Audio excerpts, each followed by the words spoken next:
Vous écoutez le second volet de la mini-série Comment trouver son matériel sur le marché de l'occasion.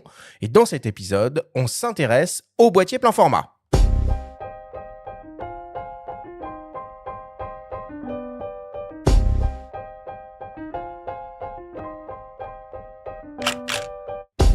Bienvenue sur Faut pas pousser les ISO, le podcast hebdo pour tous les passionnés de photos et de vidéos.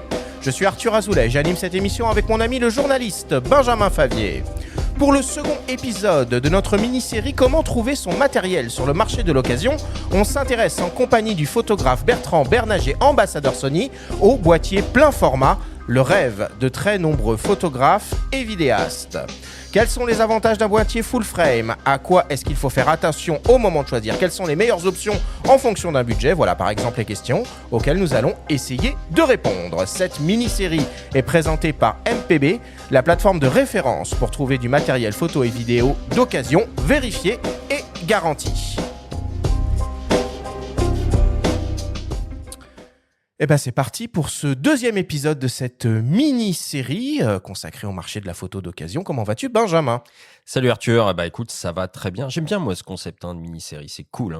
Bah ouais. Sur les plateformes, j'aime bien, je suis très friand moi des petites séries en 6 épisodes ou autres. Donc j'espère qu'on va captiver nos auditeurs avec l'émission du jour là, sur les boîtiers. En tout cas, on a le bon profil, je pense, pour nous aider dans cette quête du boîtier sur le marché de l'occasion. Salut Bertrand. Merci Arthur et merci Benjamin de m'accueillir à nouveau dans votre antre. On est tout de suite dans l'ambiance. Le mot est juste. On est dans une antre, on se rend pas compte, mais là on est dans une sorte de grotte urbaine en plein Paris avec une très belle déco. Tu sais que je viens du Périgord, les grottes chez nous c'est le quotidien quoi. Lascaux, tout ça, c'est notre histoire. C'est bien, on est tranquille pour être comme ça au calme et pour parler à nouveau des boîtiers plein format. Donc merci de m'accueillir à nouveau pour reparler également donc à nouveau de full frame. Merci à toi. Alors je le rappelle quand même, évidemment, tous les épisodes de cette mini-série sont déjà disponibles à l'écoute. En plus de celui-là, évidemment, vous pouvez retrouver un épisode avec des conseils d'achat d'ordre général, évidemment, autour du matos photo d'occasion. Une discussion passionnante entre moi et Benjamin. Un épisode qui est consacré aux objectifs à très grande ouverture avec le photographe Quentin Caffier. Et enfin, un épisode consacré aux action cam avec la vidéaste Aurélie Gonin.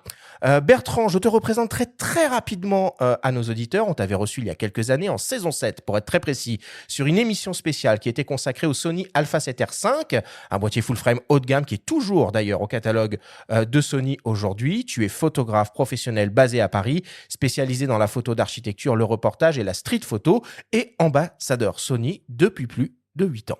Et oui, pour l'anecdote, j'ai commencé ma relation donc avec Sony, c'est une longue relation, une longue histoire d'amour où j'ai commencé à utiliser des appareils, des petits compacts Sony en 2012 quand j'étais au collège. C'était les RX100 c'était déjà, même encore un peu plus avant. petit, c'était les HX20, c'était des tout petits capteurs, des capteurs de téléphone portable. Et donc j'ai commencé comme ça, donc depuis petit, j'ai eu l'amour pour les produits Sony. Et j'ai la chance depuis maintenant, depuis 2017, d'être ambassadeur pour Sony. Et j'étais encore à l'époque en terminale. Donc il y avait des petits problèmes quand il y avait des événements avec l'alcool. C'était un peu délicat. Et c'était un vrai rêve et c'était très marrant de commencer comme ça en terminale, préparer le bac. En même temps, on va faire des événements avec Sony. Et peut-être tu peux nous dire un mot de ta particularité, de ta spécificité dans la pratique de la photo en pose lente sur les marathons notamment. On en parlait là juste avant de brancher les micros. Le marathon de Paris, bon, c'est en avril je crois. Et toi, à chaque fois, tu es au rendez-vous, mais tu le photographies d'une manière qui t'est propre. Merci de me donner le relais, les gars, par rapport à ce thème d'actualité. Effectivement, depuis maintenant plus de 10 ans, je parcours toutes les courses à pied parisiennes pour les prendre en photo avec un regard différent, donc en pose longue. Ce qui est totalement magique, c'est que c'est une technique qui est totalement naturelle, mais qu'on ne peut pas voir à l'œil nu. Donc en fait, notre œil voit des personnes en train de courir et l'appareil photo, en utilisant donc un filtre gris neutre, notamment un ND1000, on va pouvoir énormément réduire la lumière qui rentre dans le capteur. Et donc je vais pouvoir travailler des poses longues en pleine journée, d'une vingtaine ou une trentaine de secondes, et transformer donc les marathoniens en des marées humaines colorées, comme si on avait une rivière arc-en-ciel. Et donc j'aime bien donner ce point de vue d'un élément totalement naturel, mais qu'on ne voit pas à l'œil nu. Et donc pour l'instant, je développe ces photos uniquement à Paris. mais je cultivais le rêve de parcourir les plus grands marathons mondiaux. Et donc là, je débute avec les marathons japonais de Kyoto, Osaka et Tokyo, donc durant l'hiver 2026. Et après, l'idée, c'est de parcourir d'autres grands marathons mondiaux pour tenter donc de faire à terme un livre et une expo sur donc, les marathons et les courses à pied en pause longue. Cool. Alors, on va commencer par revenir un peu dans le passé, se remémorer des bons souvenirs. Je vais vous parler de mon expérience personnelle à moi et du premier boîtier full frame que j'ai eu. Alors moi, c'était en 2005. C'était un réflexe, évidemment, naturellement. L'indétrônable Canon EOS 5D, premier du nom, qui était en fait le premier boîtier full frame compact de Canon, hein. Il y avait de mémoire en parallèle un boîtier pro qui s'appelait l'EOS 1DS, qui était équipé d'un capteur 24-36. Bon, c'était un capteur CMOS, 12 millions de pixels, ça montait à 3200 ISO, il n'y avait pas de vidéo évidemment, et ça valait quand même 3000 euros à l'époque. Donc avec l'inflation, je pense qu'on pourrait faire des calculs alambiqués. D'une certaine façon, ce boîtier-là, c'est un peu l'ancêtre du R5 actuel. Cette série, elle a rencontré un succès phénoménal chez Canon, hein, le dernier modèle en date qu'on doit pouvoir toujours d'ailleurs trouver, alors d'occasion évidemment, mais neuf aussi, c'est le 5D Mark IV qui était sorti en 2016 au prix de 4100 euros. Et ben voilà, ces petites machines sur MPB, ça m'a fait un peu tout drôle quand j'ai vu ça. Le 5D premier du nom, ça vaut 250 balles maintenant, en bon état, hein, parce qu'évidemment, vu l'âge, hein, évidemment, c'est des boîtiers qui ont beaucoup travaillé. Et un 5D Mark IV en excellent état. Excellent état sur MPB, ça veut dire proche du neuf, hein, grosso modo. Ça vaut 1200 euros. Donc ça, c'est mon souvenir de mon premier boîtier full frame. Toi, c'est quoi ton premier souvenir de boîtier full frame? À l'époque dont tu parles, j'étais à peine né. J'étais encore à la maternelle, donc j'étais obligé de la faire. Je suis pas très poli, jeune homme. Hein. C'était obligatoire, voilà, il fallait la placer. Moi, mon premier souvenir, il est un peu plus récent. On est en 2018. Ouais. Mon premier contact avec donc les boîtiers full frame, c'était au moment de la sortie de l'Alpha 7R Mark III de Sony. Donc Sony avait frappé fort fin 2017 en sortant donc à la fois la troisième génération de la gamme R et de la gamme Alpha 7 classique. On était sur une quarantaine de millions de pixels. Tout à fait. On est sur un capteur 42 mégapixels rétroéclairé. À l'époque, je travaillais depuis à peu près 4 ans avec un boîtier, donc avec un capteur APS-C, donc un capteur qui est 1,5 fois plus petit, qui est une taille de capteur par lequel beaucoup de photographes vont accéder à la photographie à optique interchangeable. En plus, ce qui était l'avantage avec un Alpha 6000, c'est que c'était un boîtier qui était très compact. Ouais. Et donc, quand j'ai débuté la photo en 2014 avec un boîtier APS-C, j'étais vraiment bien pour débuter. Je pense que quand on est jeune, c'est quand même des boîtiers polyvalents. Mais effectivement, j'avais comme dans un coin de la tête un jour de passer sur un plein format. Quand je parlais de 2014, à l'époque, il y avait déjà les premiers hybrides full frame avec l'Alpha 7 notamment. Oui. Et donc en 2018, j'ai pu passer donc, sur le Sony A7R III. Donc je suis passé d'un capteur APS-C à full frame, de 24 millions à 42 millions de pixels. Et à cette époque, j'étais parti en reportage à Hong Kong. La marque m'avait prêté donc un A7R III pour photographier notamment Hong Kong de nuit. Et effectivement, pouvoir à main levée travailler notamment de la photo de rue en n'ayant pas besoin forcément d'un trépied. Parce qu'il était stabilisé, hein, rappelons, c'est la spécificité aussi le Sony A7R III, donc hybrides de effectivement, plein ils format sont Sony. stabilisés 5 axes. Un capteur full frame va être meilleur en haute lumière. On aura plus de détails, on va pouvoir recadrer. Et donc moi, j'étais vraiment très très agréablement surpris par les avantages du full frame pour la photo nuit, pour du reportage, pour du tirage. Et toi, Benjamin? Moi, écoute, c'est comme toi, j'avais succombé au charme des l'EOS 5D. C'était. On se retrouve sur plein de trucs, de toute façon, mon cher Benjamin. 10 ans avant Bertrand, mais bon, c'est la dernière fois qu'on parlait de date et d'âge, hein, n'est-ce pas? Promis. Mais à l'époque, je l'avais acheté d'occasion. Et à l'époque, j'aurais bien aimé avoir une plateforme un petit peu comme MPB dont on parle aujourd'hui, parce que le 5D, il faut savoir qu'il n'avait pas de système anti-poussière. Et moi, une de mes peurs à l'époque, c'était que le capteur soit juste pas bon, en fait. Qu'il soit blindé de poussière ou autre et que les photos soient pas bonnes. Donc moi, j'ai pris rendez-vous avec la personne, j'avais pris une carte mémoire, évidemment, j'avais fait des tests, etc. Mais j'étais pas sûr à 100% de mon achat. Donc, je ne l'avais pas acheté très cher à l'époque, mais quand même, je me souviens qu'il y avait ce petit doute dans ma tête. Et à l'époque, c'est pas facile quand on s'y connaît pas trop. Moi, j'avais un 400D, donc APS-C comme toi, Bertrand, pour passer au full frame. Ce saut, il est important parce que ça veut dire qu'il faut réinvestir dans de l'optique, on investit un nouveau capteur. Et si on n'a pas l'expertise, on jette quand même un gros billet sur la table sans garantie, quoi. Voilà. Donc à l'époque, je l'ai fait, j'ai pas regretté. Mmh. Mais je me souviens de ces doutes et c'était pas un achat serein, quoi. Voilà, j'ai pas bondi de joie tout de suite, quoi. C'est tout l'intérêt aussi quand on se tourne sur le marché de l'occasion d'aller sur des revendeurs spécialisés. Et oui. Alors MPB par exemple, mais il n'y a pas que eux. C'est que le matériel est vérifié et garanti. Donc c'est ça, en fait. ce type de problématique, on peut se détendre un peu là-dessus. On peut, voilà. Et puis même si un truc va pas, on le renvoie, on peut en reprendre un autre, etc. Et comme tu le dis, c'est garanti aussi quelques mois. Donc on va revenir sur tout ça au fil de cette mini-série, mais c'est quand même un élément très important qui fait que on peut se tourner vers une plateforme comme ça plutôt que sur d'autres où on va être en direct avec les particuliers. Mmh. Alors Bertrand, tu as déjà commencé un peu à nous saupoudrer la réponse à cette question, mais voilà, on entend souvent dire qu'un boîtier full frame, plein format, c'est le rêve pour un photographe ou un vidéaste, voire ceux qui pratiquent les deux disciplines. Pourquoi exactement? Alors déjà, je dirais que en réalité, le rêve, ça dépend aussi notamment de quel type de photo on aime prendre. Effectivement, pour la plupart des types de photographie, le capteur plein format est quand même, le meilleur entre guillemets «compromis» parce qu'on a quand même, un capteur qui offre à la fois une très bonne dynamique, une très bonne montée, en ISO. On va avoir, un très beau travail au niveau donc du flou d'arrière-plan, avec des très beaux bokeh, même en termes de taille. Si par exemple aussi on voit le développement des capteurs moyen format, un boîtier full frame va quand même rester un peu plus petit, plus polyvalent et donc je dirais que entre d'un côté donc les moyens formats qui pour moi sont presque trop overkill et les APS-C, le full frame pour moi c'est le meilleur pour faire quasiment tout type de photo et effectivement, je pense que le full frame, apporte quand même une polyvalence, et permet aussi des fois de corriger un peu des erreurs. Par exemple, si on manque de lumière, si des fois la photo est un peu ratée à la prise de vue, le capteur full frame de manière générale, apporte quand même beaucoup d'avantages en termes de qualité d'image.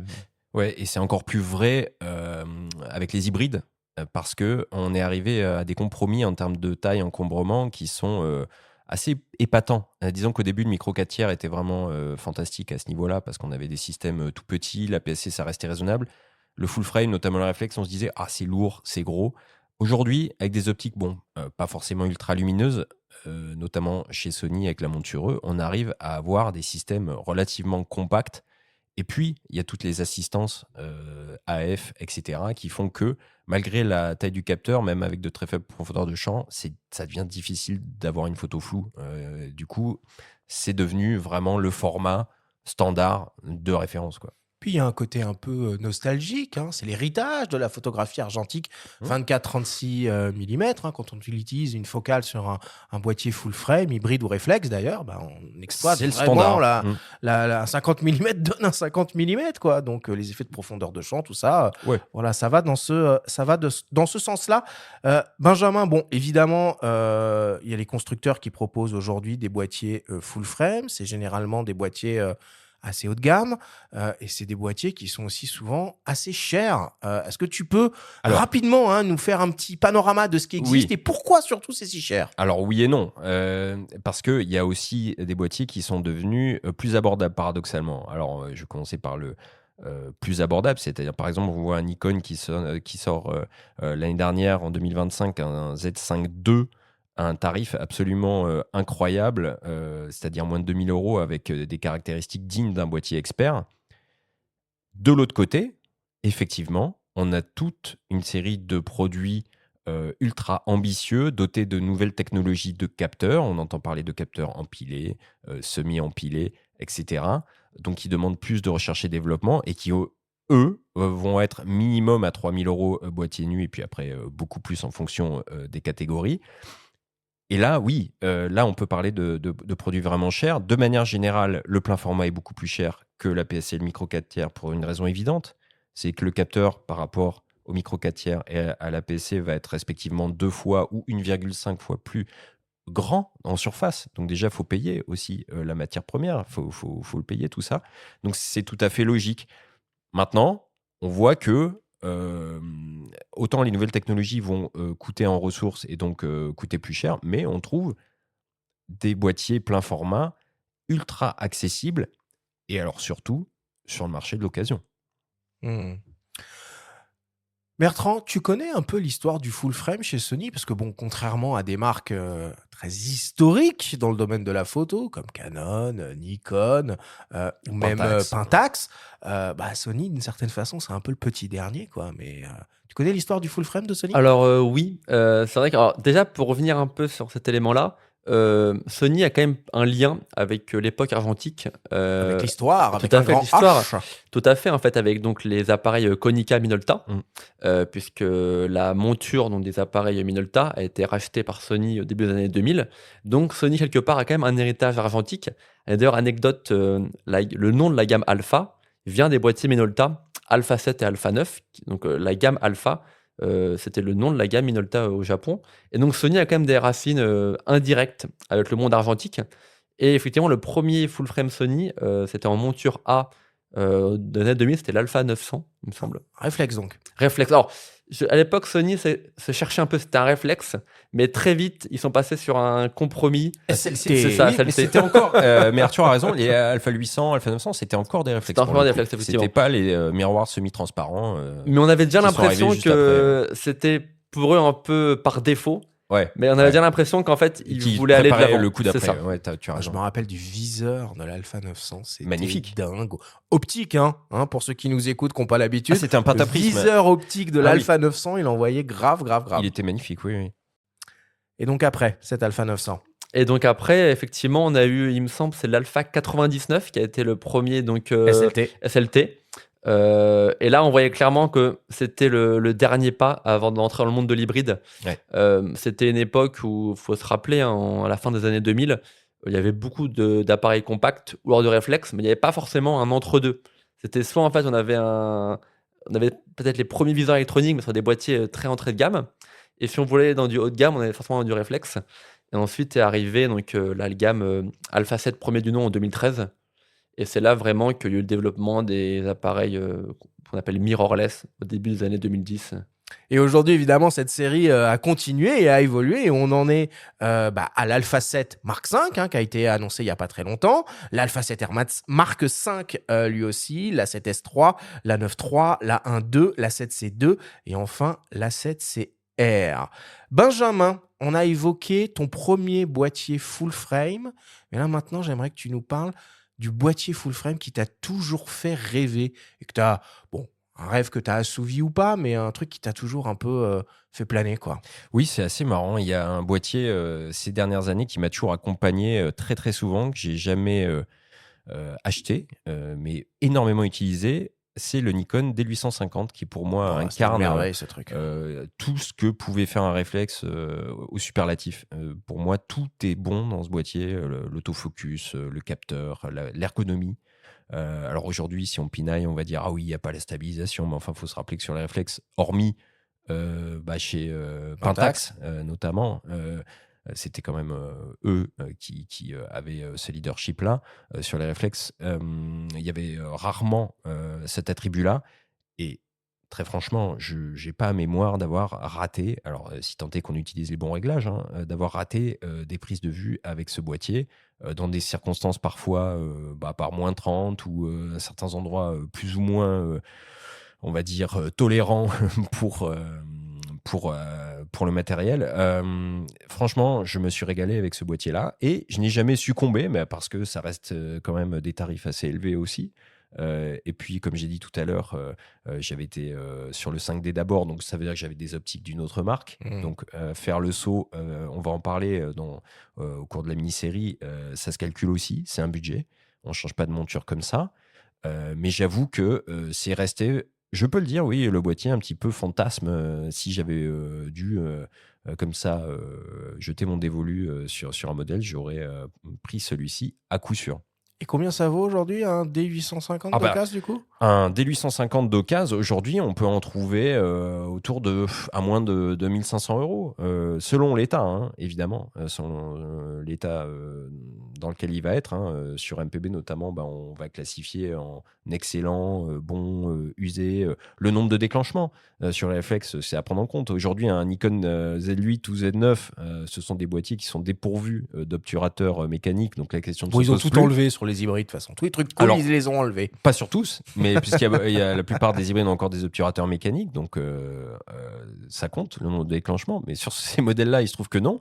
En revanche, quand on trouve des... Allez, si je vois un D850 avec plus de 200 000 déclenchements, peut-être que je vais réfléchir à deux fois. Par contre, s'il y a 30, 60 000 déclenchements, voilà, on peut se dire qu'il y a peut-être un petit peu de marge. Et donc, ça vaut le coup, ça vaut vraiment le coup. Bon. Bertrand, ton boîtier de rêve?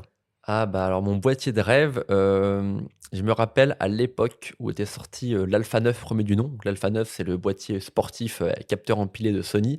Je rêvais d'avoir le même appareil, mais avec un capteur haute résolution. En fait, je rêvais de faire un mariage entre l'Alpha 9 et l'Alpha 7R Mark III. Et en 2021 était sorti à la surprise générale, parce qu'en général, faut pas se mentir, Sony, c'est une marque où il y a beaucoup de leaks, il y a beaucoup de Ouais. rumeurs. Mm. Et en général, malheureusement, on est un peu au courant des appareils avant qu'ils sortent. Et là, le Sony Alpha One, personne n'était au courant. C'était une C'est énorme vrai. surprise.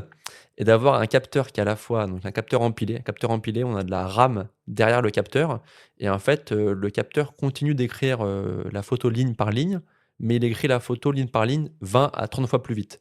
Donc en fait, tout ce qui va être les problèmes de flickering, banding et rolling shutter vont être presque éliminés.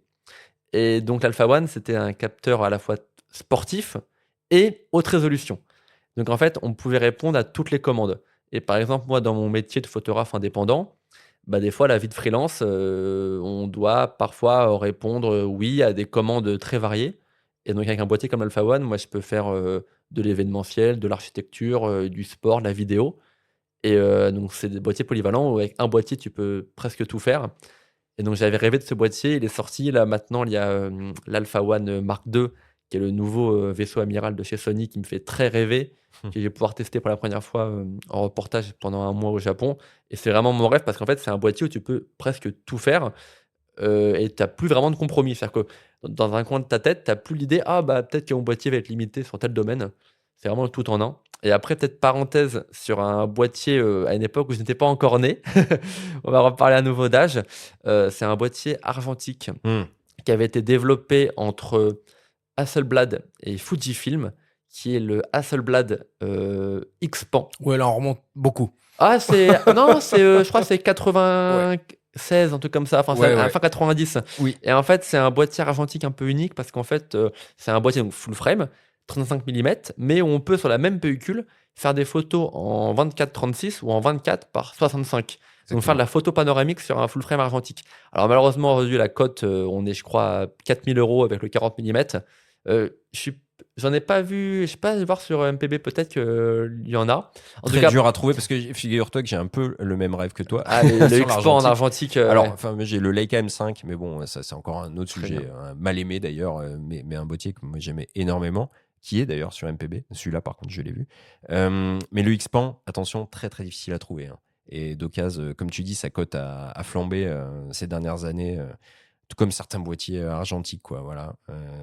Les gens se rendent compte un petit peu de l'icône que ça a été, et c'est vraiment pas simple, quoi. Ouais, c'est très marrant. J'aime bien comme ça les boîtiers. Je trouve les boîtiers argentiques de la fin des années 90, ou alors comme les premiers numériques. C'est une époque, tu vois, avec les Ouais. marques. Le Nikon F6, Ils se magnifique cherchaient, aussi. euh, Ouais, ouais. Donc, c'est très très cool, un peu les gens qui collectionnent comme ça les boîtiers un peu atypiques. Hmm.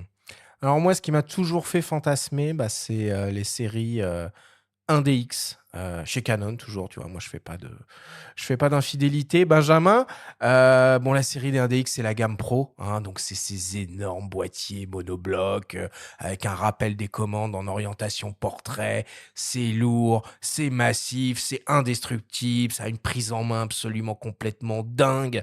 Le viseur optique, on a l'impression d'être au cinéma quand on met son œil là-dedans, tellement c'est large et c'est lumineux. Et puis ces boîtiers, bah, je sais pas pourquoi. Alors, j'ai eu l'opportunité d'en utiliser un petit peu à différents moments de ma carrière. Je sais pas pourquoi, avec ces boîtiers-là, on fait pas les photos de la même manière. On n'a pas on prend pas le même point de vue, on déclenche pas pareil, et puis l'image, elle est un peu différente. Je saurais pas l'expliquer. C'est totalement subjectif, mais il y a un côté un peu comme ça. Alors, il y a eu 3 générations, hein, de 1DX chez Canon. Le premier modèle en 2011, le Mark II en 2016 et le dernier, le Mark III, en 2020. Bon, c'était des boîtiers hors de prix, hein, évidemment, à l'époque. Aujourd'hui, c'est beaucoup plus abordable, même si ça peut rester quand même un budget un peu conséquent. Un EOS 1DX Mark III de 2020 en excellent état, c'est un peu plus de 2000 € sur MPB. Alors qu'il a des technologies fabuleuses, ce boîtier. Hein. Ouais, Faut puis quand ça même, valait 5-6 000 € peut-être à bien, l'époque, facile, peut-être même un peu facile. plus. Ah oui. Le 1DX Mark II qui date de 2016, 1400 € sur MPB. Alors le 1DX, le premier, 2011, qui fait encore des images extraordinaires, ça vaut plus que 800 €. Donc voilà, moi c'était ça un peu mes boîtiers de rêve.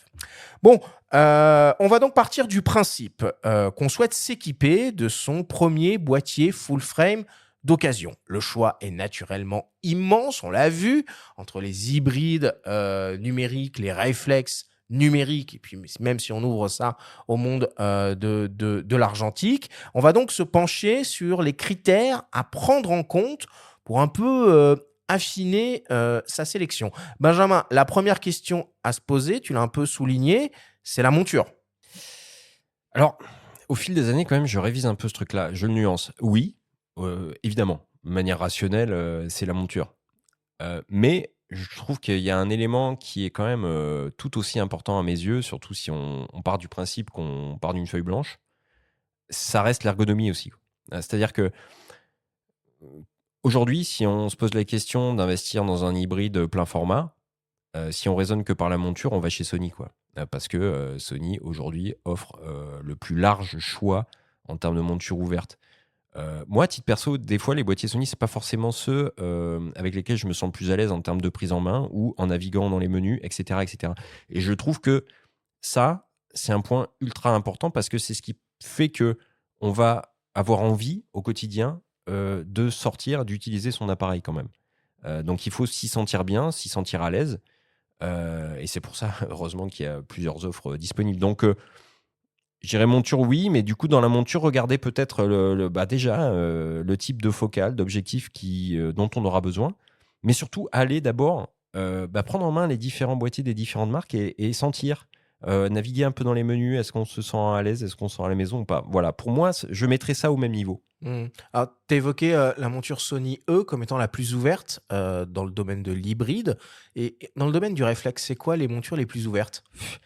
Le domaine du réflexe, c'est délicat parce que désormais, il faut parler même d'univers fermé puisque les productions sont arrêtées pour la plupart. Oui, mais il y a quand même un sacré stock donc, pour le coup il y a de un trucs existants, quoi. Non, mais il y a un sacré stock et c'est ce qui fait que sur l'occasion, c'est génial et qu'on va pouvoir trouver des modèles comme les bascules et décentrements d'ailleurs, etc., assez uniques et c'est super.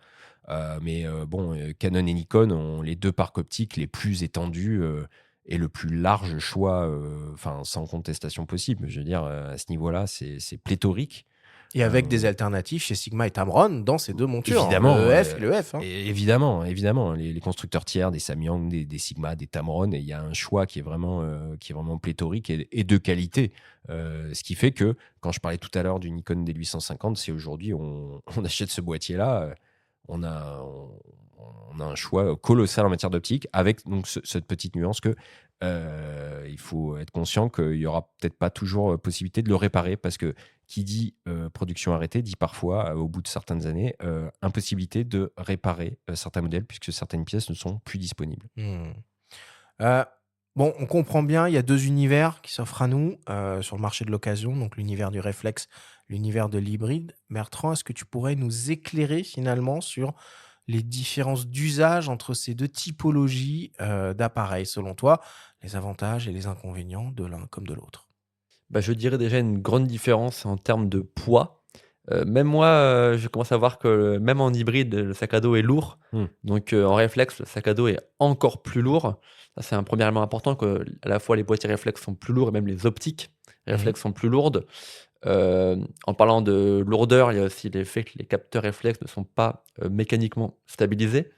Et donc ça, quand on a un réflexe avec une optique importante, à longueur de journée, on peut commencer à avoir la tremblote. Et donc le fait qu'un capteur réflexe ne soit pas stabilisé, c'est quand même contraignant. Également, après, il y a le débat viseur optique ou électronique. Moi, personnellement, je n'ai connu que la visée électronique, donc je ne pourrais pas forcément m'exprimer dessus, mais je trouve que le fait de voir ce que voit le capteur est quand même plus cohérent que le fait de voir à l'œil nu. C'est comme tout à l'heure quand je parlais de mon travail donc de photo de marathon en pose longue. En fait, le capteur ne voit pas comme l'œil humain. C'est-à-dire qu'on veut tout le temps en fait se dire ah je veux avoir une photo naturelle. Il y a un peu un mythe de capturer la réalité, mais en fait on ne pourra jamais capturer la réalité. On va toujours montrer un point de vue du réel. Et en fait, je trouve que le viseur électronique, comme on peut notamment, par exemple, imaginons on travaille en noir et blanc, bah, je vais pouvoir travailler directement la prise de vue en noir et blanc dans mon viseur. En fait, je trouve que la visée électronique des hybrides est beaucoup plus cohérente, en tout cas par rapport à moi, mon type de travail, que la visée optique d'un réflexe. On va vraiment être limité à juste voir le point de vue humain et devoir quitter le viseur, regarder l'écran, écran qui est en plus pas toujours orientable sur le réflexe. On regarde l'écran, on revient dans le viseur, on regarde l'écran. Enfin, je trouve que c'est une mécanique en réflexe qui est plus compliquée. Même niveau autofocus. Niveau autofocus, c'est deux mondes qui n'ont rien à voir. Sur un Alors, hybride. cette nouvelle Ça génération dépend, a ça été dépend. mal habituée. Hein, Ça, ouais. On vit dans le confort. On vit trop dans le confort. Alors, dans le confort, certes, mais surtout, non, ce qu'il faut dire aujourd'hui, c'est que les viseurs électroniques n'ont plus rien à voir avec les premières générations et que c'est vrai que là où on mettait l'œil dans un pentaprisme magnifique et on passait sur un petit viseur électronique de 2 millions de pixels, on pouvait avoir mal justement à l'œil. Aujourd'hui, c'est plus trop le cas. Il y a des viseurs somptueux. Donc, ce qui fait que les utilisateurs de réflexes de la première heure auront peut-être moins de difficultés à basculer du côté des viseurs hybrides. Hein. Après, l'autofocus en photo pure, si on parle de photo pure, non, je suis pas trop d'accord. Des Nikon D850, des Canon EOS 1DX Mark III sont absolument remarquables pour faire de la prise de vue en rafale, sportive ou etc. Là où par contre il y a une énorme différence, c'est quand on bascule ce qu'on appelait avant en live view, donc en vue directe par l'écran, et donc dans l'univers de la vidéo, où là, il n'y a pas match. Là, effectivement, les hybrides l'emportent haut la main. Se pose aussi la question de la définition du capteur, je pense, quand on réfléchit à s'acheter son premier boîtier, surtout quand on va dans le monde de l'occasion et puis qu'on retombe sur des définitions qui peuvent paraître absolument obsolètes aujourd'hui, quoique. C'est quoi on va dire la définition minimale pour pouvoir faire ce qu'on a besoin de faire avec son appareil photo? J'entends sur un usage amateur, plaisir, passion, expert mais voilà, sans partir dans des délires de tirage en 4x3, machin, truc bidule. C'est quoi la définition minimale? Et du coup, a fortiori, tout ce qui va au-dessus, bah, on pourra le faire, quoi. 24 millions de pixels, ça reste quand même le grand classique aujourd'hui. Hein. C'est la norme, 24 mégapixels. Après, je trouve qu'une fois qu'on a goûté à la haute résolution, il y a ce petit fantasme d'avoir des grands fichiers, on peut recadrer. Il y a ce Recadrer, confort. c'est tricher, non? Oh, pardon, excuse-moi. Ah, J'ouvre un autre on débat. ouvre le débat, Oh là là. attention, Henri Cartier-Bresson, recadrer les photos. Hein. Ouais, bien sûr. Eh ouais, il faut détruire un peu les mythes, Ouais, même à ouais, l'époque, ouais. ça recadrait. Hein. On Mais referme ouais, la parenthèse. tout à fait. Non, tout ça pour dire, effectivement, 24 mégapixels, c'est déjà très bien. Même, je pense à mon collègue Christophe Brachet, photographe de plateau, qui réalise des photos d'affiches de films tirées en 4x3 à partir d'un capteur 12 mégapixels d'un Ouais, Sony on pouvait faire, à ZF3. l'époque des 12 millions, on faisait du 4x3. Hein. Mais j'allais citer le 12 millions. Franchement, on est en plein format. Alors, on est bien en plein format. Ah, Après, c'est le on 5D. reprécise. C'est parce la dev que, du 5D, typiquement. C'était la dev du 5D, c'est le Nikon D3, etc. Enfin, je veux dire, 12 millions de pixels, selon l'utilisation qu'on en a, et tu as raison, Christophe Brachet, il peut faire des affiches de films avec ça. Si on est raisonnable dans la montée en sensibilité, etc., avec les algorithmes de traitement aujourd'hui dans les logiciels qui permettent de dématricer les RAW, on Ouais, mais obtient... en vidéo, c'est un peu léger, 12 millions quand même. Bah, Mais tu non, peux bah filmer non. en 4K, tu as de la Non, très bonne je- 4K. Au contraire, c'est même mieux pour la vidéo 4K. basse lumière, c'est un avantage d'être à 12 millions. Donc non, ça c'est une fausse idée. Là aussi, le marketing a bien joué son rôle pour nous vendre des capteurs aux définitions à tout va. Moi, je suis d'accord avec ce que dit Bertrand. C'est-à-dire que 24 millions aujourd'hui, c'est le standard et c'est parfait. Ça permet, franchement, 24 millions, on fait tout avec. Surtout que sur la plupart des boîtiers, il y a des modes haute résolution qui, soit à main levée, soit via un trépied, permettent de faire par exemple du 96 millions de pixels, donc d'aller au-delà. Hein. Alors sur des sujets fixes, de la nature morte, etc. Mais 24 millions, c'est bien. 12 millions, ça peut le faire. On est dans l'univers de l'occasion.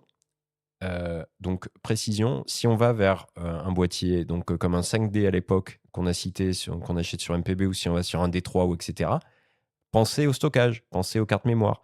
Peut-être que ces boîtiers qui fonctionnaient avec de la compact flash, aujourd'hui, ça va être plus compliqué de trouver de la compact flash, ça va être plus compliqué de trouver des lecteurs de compact flash. C'est un élément à prendre en compte quand on achète de l'occasion quand même.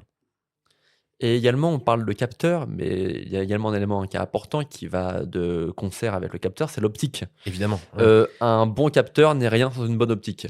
Et je dirais que c'est mieux de prendre un capteur un peu plus, entre guillemets, entrée de gamme et une optique haut de gamme que l'inverse. Exactement. Une très belle optique va sublimer, entre guillemets, n'importe quel capteur.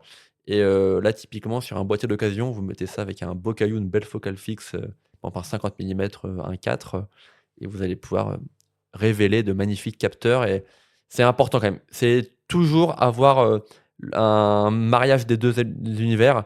Sinon, vous allez, si vous en fait vous reculez trop sur un domaine, vous allez le payer au final. Donc, je dirais que c'est important dans la réflexion d'achat d'avoir quand même en tête quelle optique je vais mettre sur quel capteur. Bon. Pour terminer, je vous ai proposé de participer à un petit exercice. Alors, on l'a vu, il y a pas mal de critères à prendre en compte pour l'achat du premier boîtier plein format d'occasion. En vous basant sur l'offre absolument démentielle et renouvelée tous les jours, quotidiennement, de notre partenaire MPB, qui, je le rappelle, propose exclusivement du matériel d'occasion vérifié et garanti en ligne, je vous ai demandé de choisir le boîtier qui vous semble le plus intéressant comme premier achat, avec une contrainte, rester autour des 1 000 € boîtier nu. Benjamin, on t'écoute. J'en ai parlé tout à l'heure. Il y a un boîtier qui me séduit particulièrement, c'est le Leica M5. Donc, il y a un modèle argentique qui est un petit peu le vilain petit canard de la série M chez Leica. Bon, tout à l'heure, j'ai dit que mon premier appareil 24-36 était un 5D. Alors, c'est vrai en numérique. Mon tout premier appareil 24-36 a été en réalité un Leica CL, donc estampillé le Leica du pauvre, qui n'était pas vraiment un M. Et du coup, le M5, je l'aime néanmoins parce que c'est une brique. Donc, il est un peu épais, mais la prise en main est magnifique. C'était le tout premier M à avoir une cellule. Donc, à l'époque, c'était quand même pas rien. C'est un télémétrique, je rappelle. C'est un appareil à visée télémétrique. Il est sorti au début des années 70. Ça a été un échec commercial qui a failli coûter très très cher à Leica à l'époque. Un peu comme avec le M9 d'ailleurs en numérique. C'était très très compliqué. Si bien qu'ils ont relancé la série M4 dans la foulée avec les M4II, M4P. Et après est arrivé le M6 qui est devenu un appareil mythique pour de nombreux reporters avec la visée TTF. Enfin, c'est un boîtier extraordinaire qu'on trouve aujourd'hui aussi d'occasion, mais à des tarifs prohibitifs. Donc le M5, je l'ai vu sur MPB, donc on peut le trouver à environ 1 millier d'euros, ce qui franchement est un tarif plutôt abordable pour un Leica M. Donc ça, ce serait mon petit chouchou. Bon, Bertrand. Alors déjà, c'était très marrant comme exercice. J'avais l'impression, ça me rappelle quand j'achète des vélos d'occasion pour les sites d'insert, que j'ai ce réflexe-là. Notamment dans le monde du cyclisme, j'aime bien prendre des cadres de vélos très haut de gamme, mais achetés d'occasion. Oui. Donc je trouve que c'est une démarche qui est intéressante, même d'un point de vue à la fois économique et aussi écologique. D'acheter d'occasion, je trouve une démarche qui est importante dans le monde actuel. Bien sûr. Et donc pour ce budget, je me suis dit, pourquoi pas boucler la boucle. Et pour 1 000 €, on peut trouver de magnifiques boîtiers Sony Alpha 7R Mark III, donc qui est le boîtier avec lequel je suis rentré dans le monde du full frame en 2018. Pourquoi ce choix? On parlait tout à l'heure de taille de capteur. Pour moi, quand même, avoir le plaisir d'avoir un capteur 42 mégapixels, c'est un luxe. Il n'y a pas forcément d'intérêt, mais je trouve que notamment en termes de capacité à recadrer une image, par exemple, je travaille beaucoup au grand angle. Et des fois, l'avantage, c'est que si on a oublié, par exemple, de prendre un télé ou qu'on veut avoir qu'un boîtier avec soi, on peut quand même recadrer. on a quand même une dynamique de capteur qui est dingue. On va pouvoir récupérer beaucoup de détails si on travaille en RAW, notamment dans les hautes lumières. Et je trouve comme ça, voilà, avoir un beau boîtier de la gamme Sony R, c'est un vrai bonheur. Alors après, effectivement, il faut avec des optiques, peut-être qui vont coûter un peu plus cher. Pour ça, il faut faire la balance, comme je disais, entre boîtier et optique, équilibrer le budget. Donc ouais, le Sony A7R3, pour moi, c'est vraiment bien pour à 1000 euros avoir un capteur full frame 42 mégapixels. C'est quand même la classe, on va pas se mentir.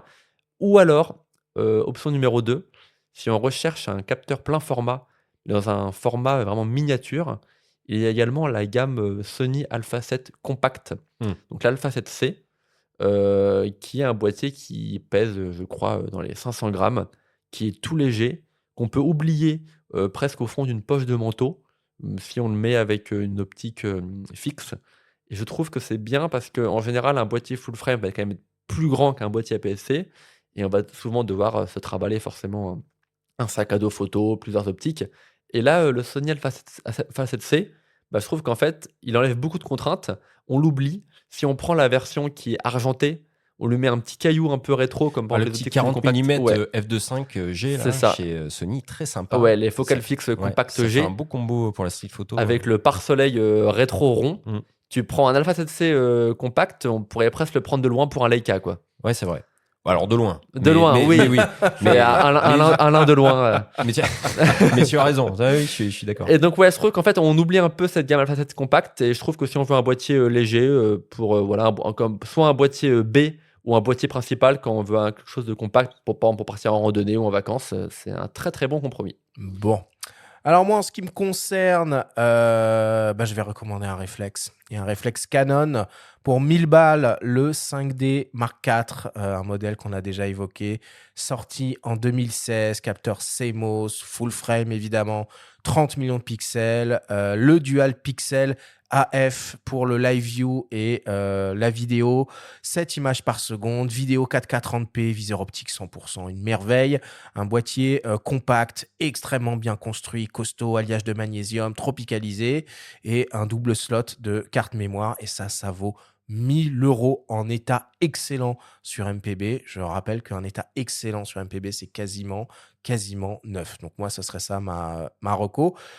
Benjamin, donc tu nous as parlé d'un télémétrique réflexe des années 70. Est-ce que tu pourrais pas juste nous faire une reco un chouïa plus moderne? Oh, mais si, il y en aurait plein d'ailleurs. Hein. J'aurais pu reciter le D850, mais lui, il est plus dans les 1500 euros. On en trouve à 1100 euros en état un petit peu plus usé, dégradé, comme tu l'as dit. Le 5D4, je souscris à fond. Je trouve que c'est l'équilibre qu'avait atteint Canon sur la série, vraiment 30 millions. C'est marrant d'ailleurs qu'avec le R6 III actuel, il soit arrivé à nouveau à 30 millions, mais on parlait des 24 millions tout à l'heure comme l'équilibre en plein format. Je dirais que 30 millions, c'est l'idéal. C'est-à-dire qu'on est arrivé chez Sony avec À 33 la millions, 7.4 ouais. et la 7.5 récemment à 33. Le R6, on voit qu'il est à 30. Je pense que c'est un peu le meilleur des deux mondes. Si on veut pas un boîtier avec trop de pixels, parce qu'attention, en post-prod, c'est beaucoup de temps aussi, éventuellement des fichiers plus lourds, on va dire. C'est vraiment un monde idéal. Après, sinon, moi je trouve que le Lumix S5 II, par exemple, c'est un boîtier qui est vraiment chouette. Pas vieux du très tout. récent, qu'on peut trouver d'occasion autour d'un millier d'euros. Alors, pour les gens qui font de la photo et de la vidéo, parce qu'on n'a pas beaucoup parlé de vidéo, mais en full frame, c'est quand même un domaine ultra important.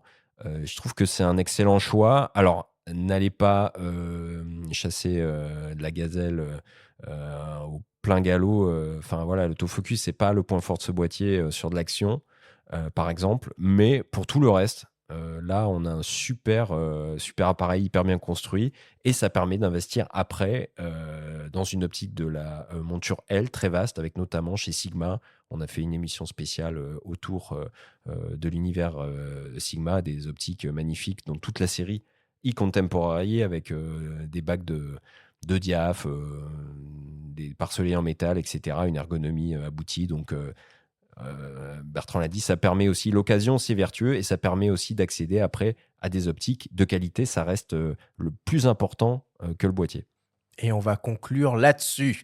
Voilà pour ce second épisode dédié au boîtier plein format de la mini-série MPB consacrée à l'achat de matériel photo et vidéo d'occasion. Juste une dernière chose, si comme nous vous êtes tenté de jeter un œil sur MPB, sachez que les offres sont actualisées tous les jours, donc n'hésitez pas à vous y connecter régulièrement, à vous mettre des alertes pour essayer de trouver la petite pépite, la bonne affaire. Bien entendu, ces conseils sont valables quelle que soit la plateforme vers laquelle vous tournez si jamais vous envisagez d'acheter du matériel de seconde main. Merci Bertrand d'avoir accepté notre invitation. Vous pouvez écouter dès à présent les autres épisodes de la mini-série. Je le rappelle, des conseils d'achat d'ordre généraux pour le matos photo et vidéo d'occasion de vos serviteurs. Un épisode consacré aux objectifs à très grande ouverture avec le photographe Quentin Caffier et un épisode consacré aux action cam avec la vidéaste Aurélie Gonin. Merci à tous de nous avoir écoutés. Prenez soin de vous et à bientôt sur Faut pas pousser les ISO.